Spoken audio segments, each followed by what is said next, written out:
आज की सबसे बड़ी खबर, मदरसे का काला सच। जैसा मैंने कहा दर्शक, यह सच बहुत अंदर तक था, लेकिन आज हमने इसको खोदकर बाहर निकाला है और इसकी पूरी एक्सरे रिपोर्ट आपके लिए लेकर आए, क्योंकि जैसे ही ये सामने आया इस पर तगड़ा और बड़ा एक्शन लिया जा रहा है दर्शक। लेकिन सबसे पहले बात उत्तर प्रदेश की, जहां प्रदेश में मजहबी तालीम के नाम पर विदेशी फंडिंग की जांच के आदेश दिए गए। प्रदेश में ऐसे करीब 4000 मदरसे हैं जो बिना मान्यता के पिछले 3 दशक से चल रहे हैं, 30 साल से। और ऐसे ही मदरसों की जांच का जिम्मा किसे दिया गया है? एटीएस को दर्शक। पूरी खबर का एक्सरे आज आपके लिए लेकर आए, लेकिन पहले मदरसों की असलियत आपके सामने रखने वाला सोशल मीडिया पर एक वीडियो सामने आया जो मदरसों की पोल खोल रहा है।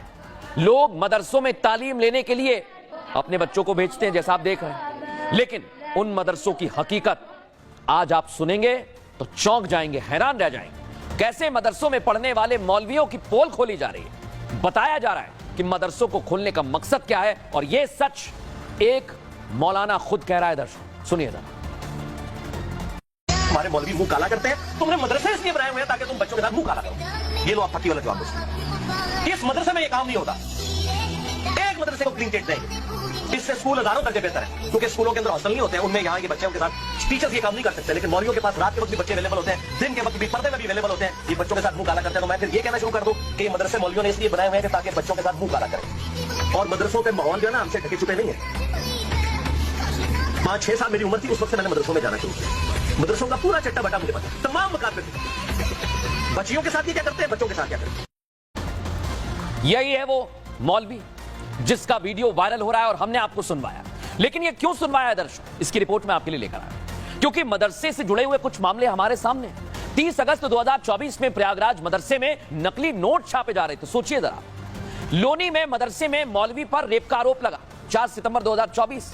11 सितंबर 2024 को गोरखपुर में मदरसे पर जो मौलवी था उस पर रेप का आरोप लगता है, और उधम सिंह नगर में मौलवी पर बच्चियों से रेप का आरोप लगा। ये सिर्फ कुछ मामले हैं दर्शक जो हमने अभी आपको कुछ महीने पहले के दिखाए, लेकिन ऐसे कई मौलाना, मौलवी और मदरसे हैं जो कटघरे में खड़े हैं। लेकिन मदरसे आखिर क्यों कटघरे में खड़े हुए हैं, इस रिपोर्ट में दिखाते हैं।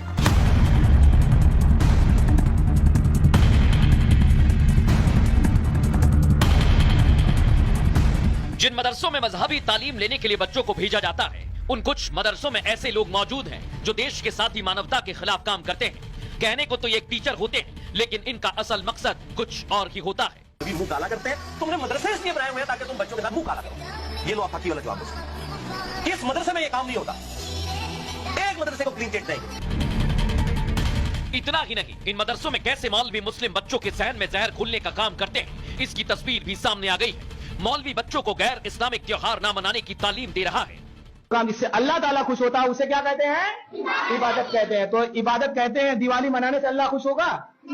अच्छा, होली खेलने से अल्लाह खुश होगा?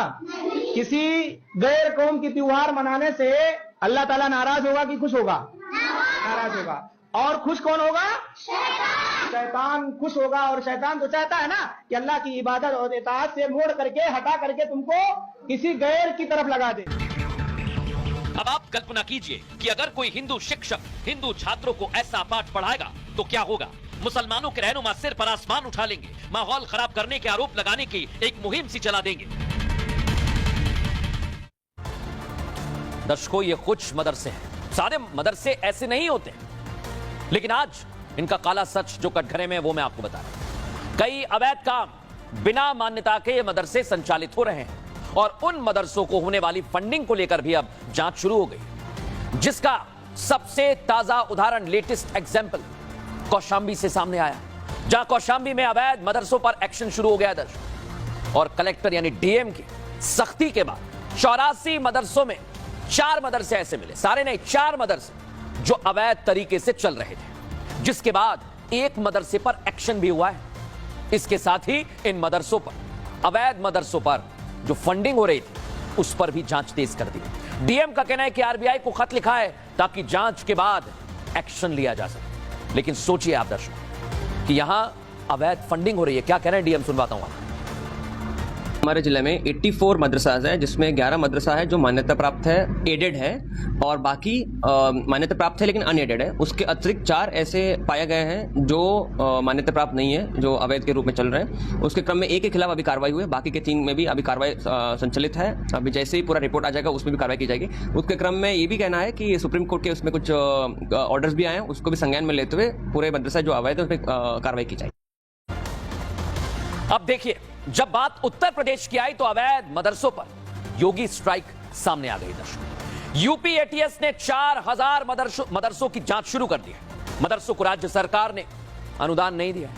टेरर फंडिंग, इसकी भी जांच की जा रही है। और जो नेपाल से सटे गांव हैं, वहां पर जो मदरसे उन पर खासी नजर है, क्योंकि मदरसों की आय के सभी सोर्स अब जांच के दायरे में आ गए। मदरसों से जुड़े हुए लोगों को भी जांच के दायरे में रखा जा रहा है और मदरसे के जितने भी खाते हैं उनका सारा लेखा जोखा जुटाया जा रहा है। मदरसे कब से संचालित हो रहे थे, मान्यता अब तक क्यों नहीं मिली है? योगी आदित्यनाथ ने पूरी तैयारी कर ली है, लेकिन कैसे इस पर एक्शन लिया जा रहा है वो इस रिपोर्ट में दिखाता हूं।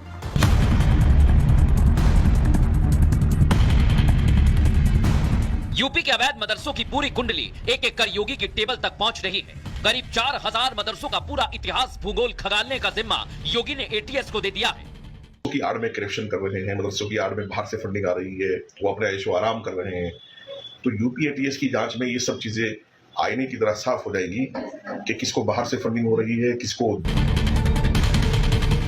एटीएस मतलब आतंक विरोधी गतिविधियों के खिलाफ एक्शन लेने वाली एजेंसी, लेकिन मदरसों की जांच एटीएस को देने का साफ संदेश है कि अवैध मदरसों में देश विरोधी गतिविधियां हो रही हैं, क्योंकि यूपी में नेपाल से सटे इलाकों में मदरसों की संख्या बीते सालों में काफी तेजी से बढ़ी है और उसमें भी अवैध मदरसों की संख्या में बेतहाशा इजाफा हुआ है। इसलिए अब मदरसों पर योगी स्ट्राइक होने वाली है। हाई कोर्ट के निर्देश भी आए थे कि जो उत्तर प्रदेश में अवैध मदरसे चल रहे हैं इनकी जांच होनी चाहिए। जांच हुई थी, बड़े पैमाने पर फर्जी मदरसे मिले थे और मदरसों के अंदर कई प्रकार की गतिविधियां भी संदिग्ध मिली थी। एटीएस को कहा गया है मदरसों की जांच के लिए और निश्चित रूप से यह एक गंभीर मामला है।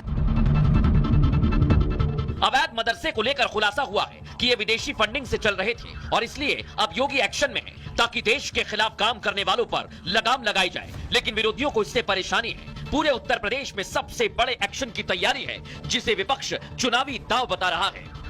लगातार बहराइच पर बयान दे रहे, मदरसों पर बयान दे रहे। उनसे पूछना चाह रहे उत्तर प्रदेश की जनमानस कि बहराइच में हुए दंगों में आरोपी कौन है? निश्चित रूप से भारतीय जनता पार्टी के लोग हैं और आप जितना ध्यान कटोगे तो बटोगे पे दे रहे हैं, उतना ध्यान काश उत्तर प्रदेश के लोगों को रोजगार देने पे देते। आपकी जांच होनी चाहिए या नहीं होनी चाहिए। जब भी उत्तर प्रदेश में चुनाव आते हैं तो बटेंगे और कटेंगे जिस तरह के नारे आने लगते हैं, आपस में भाईचारे को बांटने की सियासत होने लगती है। अगर कोई चीज गलत है तो सरकार को जांच करानी चाहिए, दूध का दूध पानी का पानी हो जाएगा, मगर सियासत नहीं होनी चाहिए। तो उत्तर प्रदेश में चुनाव साल 2022 की जांच में भी विदेशी फंडिंग का खुलासा हुआ था। ऐसे में योगी सरकार के पास 4500 मदरसों की लिस्ट है और अब एटीएस जांच में पाकिस्तान कनेक्शन के साथ ही विदेशी फंडिंग की जांच तेज हो गई है।